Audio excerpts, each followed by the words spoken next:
The monarch was booed by protesters after setting out Rishi Sunak's political agenda in the King's speech. Not going to read so much into the booing, but more about what he said in the speech, guys. Let's go.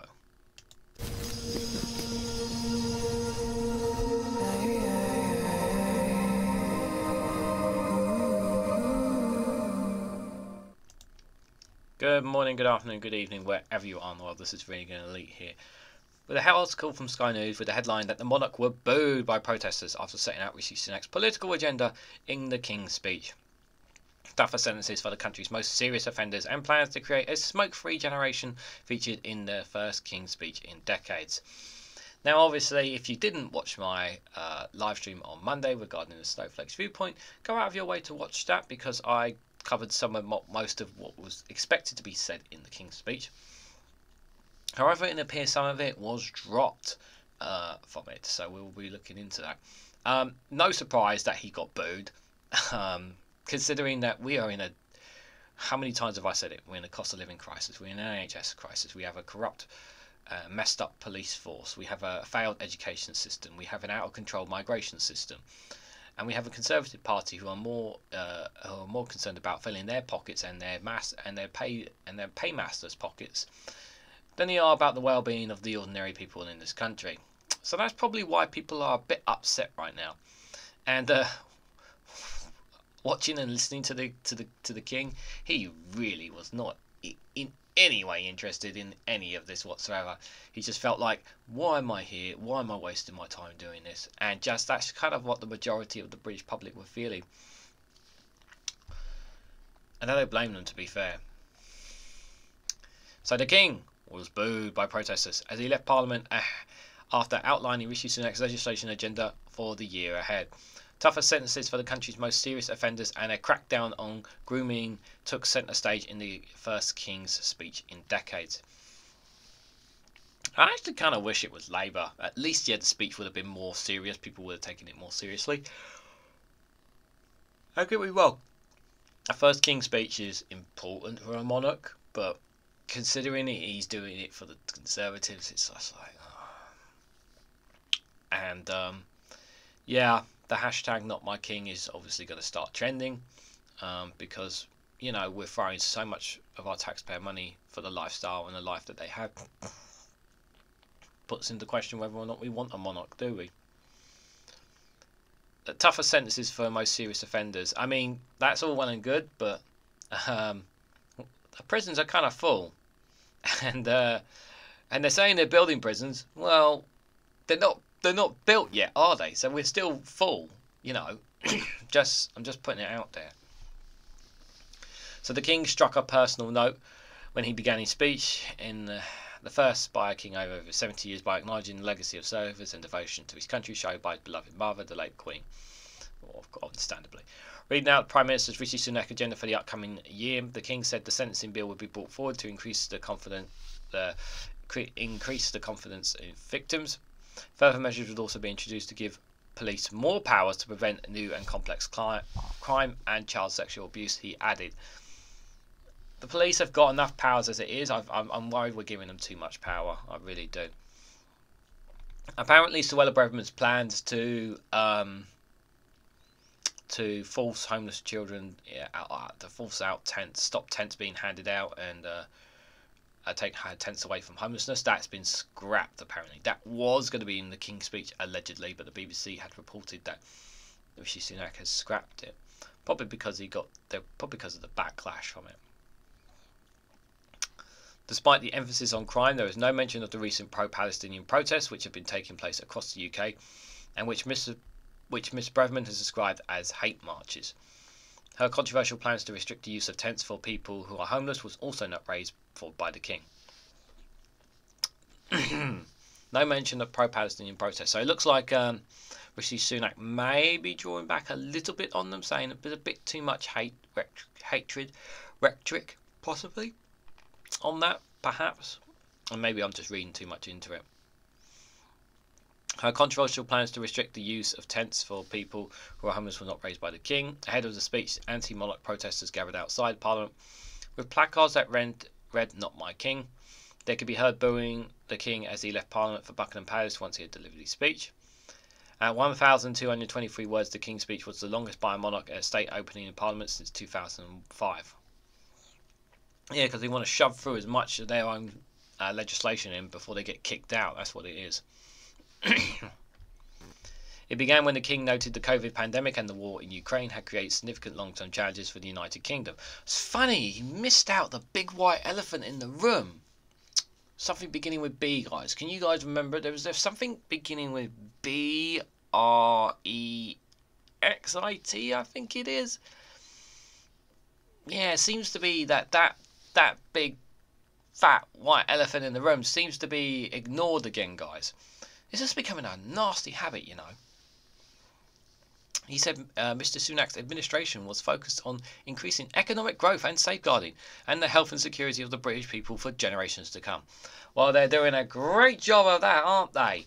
Yeah, because we've got a great NHS that's... Okay, we've got a crumbling NHS, but we've got a great education system. Now we got really struggling with the education system. Oh, but we got a really good crime force, but we don't really have. They're a bit institutionally racist, aren't they?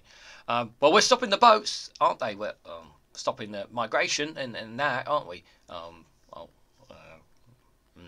Don't seem to be doing that either. Yeah, maybe I'm thinking too much ahead of this, guys. Yeah. Rhetoric, I say. The King repeated the Prime Minister's key pledge to bring down inflation, which currently stands at 6.7%, and said that the government would support the Bank of England in that goal by taking responsible decisions on spending and borrowing. Yeah, I'm sure you will. Things will be a lot better when Labour are in power. I know people don't trust Labour, and Labour are the most trustworthy, but there are some sensible people in Labour. Previously announced ambitions to create a smoke-free generation were raised, as the Monarch said the government will restrict the sale of tobacco so that children currently aged 14 or younger can never be sold cigarettes. Well, hey, we're creating a black market for the cigarette industry.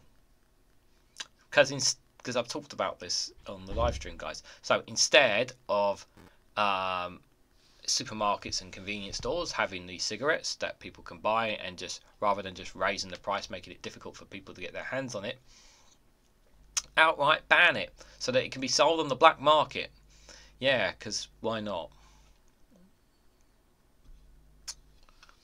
The King, a lifelong environmental campaigner, also confirmed Mr. Sunak's plans to grant new oil and gas licenses. Just look at that. Hold on. The King, a lifelong environmental campaigner, also confirmed Mr. Sunak's plans to grant new oil and gas licenses. Environmental oil and gas licenses. Just doesn't feel right, does it? Just saying. Helping the country to transition to net zero by 2050 without adding the undue burdens on households in the offshore petroleum and licensing bill. Elsewhere, he reaffirmed the Prime Minister's plans to introduce an advanced British standard, a new bureaucracy style qualification. I cannot say that word. Do not ask me to say that word. I cannot say that word.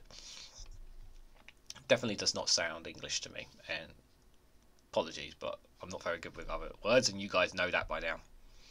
For 16 to 19-year-olds, that will combine and replace A-levels and T-levels, while also carrying out a crackdown on poor quality university degrees in favour of more young people taking higher quality apprenticeships. Don't trust him with education whatsoever.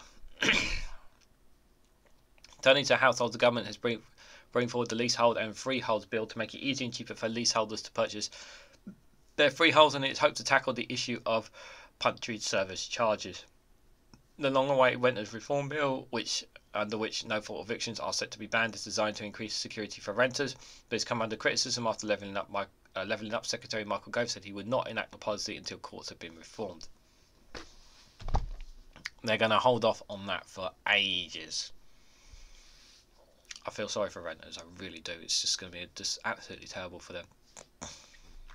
including the speech the King said, "My government will, all in respects, seek to make long-term decisions in the interest of future generations." No, the interest of their wealthy donors, their rich people, their friends, and their paymasters. That's not for us, because we haven't had anything good for us for the last 13 years, have we? My ministers will create inflation and the drivers of low growth over demands for greater spending of borrowing. My ministers will put security of communities and the nation ahead of those who endanger it. Well, you're doing a great job of that, aren't you? By taking these long-term decisions, my government will change this country and build a better future. Well, we've not had a very bright future. The morale is quite low right now, if I'm honest, guys. Honestly, there is absolutely nothing here that screams to me, "Yay! I'm going to vote Conservative." There was nothing in the King's speech that made people want to say, "You know what? I think I might vote for this government." I mean, the only people are going to vote for the Conservatives are those who already intend on voting Conservative, no matter what. But it's incredibly frustrating. Nothing's changing, guys. Nothing's changing. And things are out there just going to try and make our lives more difficult. And yep, that's it. That's the King's speech. Him got booed. Nothing more really to add, I would say on that. What do you guys honestly think? Do you honestly think that is it even worth having a King's speech? Was it a waste of time? I think it was a waste of time, waste of taxpayer money as well. Just felt like not needed. Let me know what you guys think in the comment section down below. Hit the like button, be greatly appreciated. Share across social media. That'd be really, really helpful as well. And if you hit that bell notification icon, did you know you'll be notified of when I go live or when another video drops? And I hope to catch you all very, very soon.